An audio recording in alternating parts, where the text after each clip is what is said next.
one of the world's foremost trends forecasters, and is the founder of the Trends Research Institute. People that are knowledgeable know that the fight that this country has been waging since its inception is for the central bankers not to take over the country. And that's why people like Andrew Jackson were elected. And that's why people revere people like Thomas Jefferson and others. The takeover has happened, and it's a corporate takeover. Agents of the Bank of England attempted to assassinate President Andrew Jackson on multiple occasions because of his resistance against a private central bank being set up in the United States. And it was something that Abraham Lincoln warned. And this is, by the way, why I believe he was assassinated. This is the Lincoln quote. "The money powers prey upon the nation in times of peace and conspire against it in times of adversity. It is more despotic than monarchy, more insolent than autocracy, more selfish than bureaucracy. I see in the near future a crisis approaching that unnerves me and causes me to tremble for the safety of my country. Corporations have been enthroned. An era of corruption will follow, and the money power of the country will endeavor to prolong its reign by working upon the prejudices of the people until the wealth is aggregated in a few hands and the republic is destroyed." Wall Street has killed Main Street.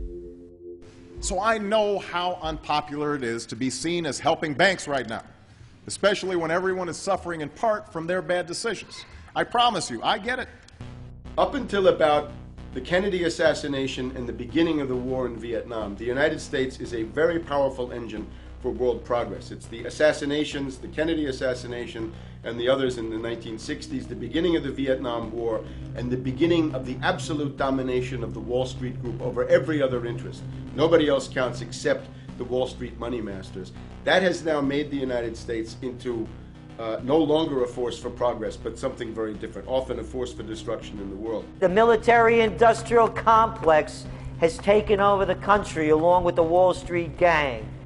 If you look also at the people that Obama has put on his appointments list, it's all Wall Street. It's government of Wall Street, by Wall Street, and for Wall Street. There's nobody from heavy industry.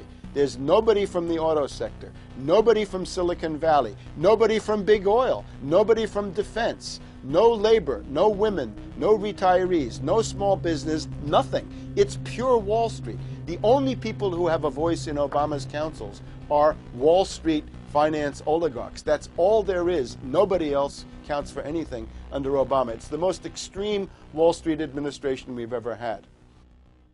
Before his death, President Woodrow Wilson apologized to the public, regretting that he had been deceived by a group of international bankers and the country's financial system had fallen into their iron grip via the Federal Reserve Act of 1913. Whether sought or unsought by the military-industrial complex, the potential for the disastrous rise of misplaced power exists and will persist. Dwight D. Eisenhower, he warned the people that the military-industrial complex was taking over the country. Only 3 years after leaving office, President Eisenhower's prophetic warning concerning the threat posed to our system of government by the military-industrial complex came to pass. President John F. Kennedy had enraged the entire elite network. Now, Kennedy was brought in as somebody who was expected to be a puppet. It was thought that his pro-Nazi father, Joseph P. Kennedy, the bootlegger, the speculator, would guarantee that Kennedy would be obedient to the establishment. They thought that Kennedy was a sex maniac who could be manipulated through all of this, but it turned out that through his personal suffering, Kennedy had discovered a personal sense of himself which went beyond just being a puppet, and he began to think about things like economic recovery, world peace, having a space program, making deals with the Soviets, cutting the Federal Reserve down to size, and a whole series of other things. Executive Order number 11110, signed by President Kennedy, began the process of abolishing the private Federal Reserve. Kennedy was also pushing for real civil rights reform and had begun the process of pulling the troops out of Vietnam. The last time you had an actual president was Kennedy. the oligarchs took swift and decisive action. When John Kennedy attempted to take the government back from the robber barons, he was brutally murdered. The message to future U.S. presidents and leaders across the world was clear: do as you're told or die. John Fitzgerald Kennedy was the last true president of the United States. And until the globalists are removed from power, we will never have another real one. The other thing about the American presidency you've got to remember is that this is a puppet post. It's automatically going to be a puppet post. The idea that Obama is somebody who's going to come in and exercise real authority when he's obviously been chosen and given everything that he's got by these financiers. Presidents are now little more than corporate pitchmen who take all the political heat, while the controllers remain in the shadows, safe from public scrutiny.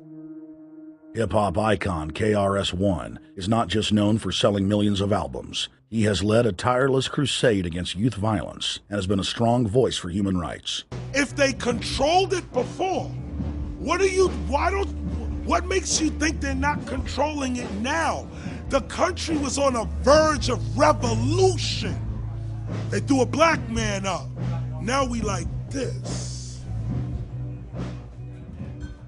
They give him the money, they give him the bundling, they give him vote fraud, they give him the media whores, they give him goons. They even have elected officials making threats to put people in jail if they criticize Obama in public.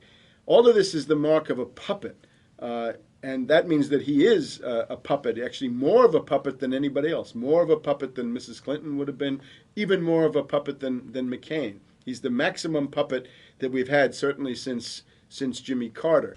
They put a black face on the New World Order, and now we all happy. KRS ain't buying it. In the real executive power structure, the president serves the military-industrial complex. It's self-owned by the international bankers. If there's a revolution, the population just throws out the prime minister or president. The elite stays in power because the public is never aware of who the real enemy is. In Evian, France in 1991, standing before the Bilderberg Group, the apex of the world government power structure, David Rockefeller defined the New World Order as a system of world government serving the international banking elite.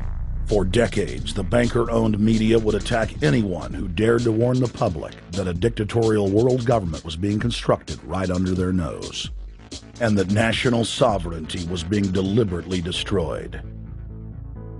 And now, after years of denial, the media and the elite themselves are proudly announcing that not only is world government real, but it is the answer to the financial crisis that they carefully engineered.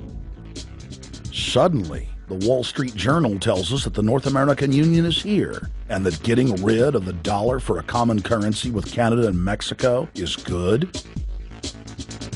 The Financial Times of London, published by a member of the Bilderberg Group, crowed that a dictatorial world government had been kept in the shadows for our own good, and that it was now time for it to emerge from behind the curtains of national security. White House Chief of Staff Rahm Emanuel stated on record that they can't let this crisis go to waste. You never want a serious crisis to go to waste. And what I mean by that, it's an opportunity to do things that you think you could not do before. And Henry Kissinger, who gave Barack Obama his first job out of college, told national television that the economic collapse was a great opportunity to bring in the New World Order. He went on to say that Barack Obama was the perfect person to sell it to the world. But he can give a new impetus to American foreign policy, partly because the reception of him is so extraordinary around the world. I think his task will be to develop an overall strategy for America in this period when really a new world order can be created. It's a great opportunity. It isn't just a crisis.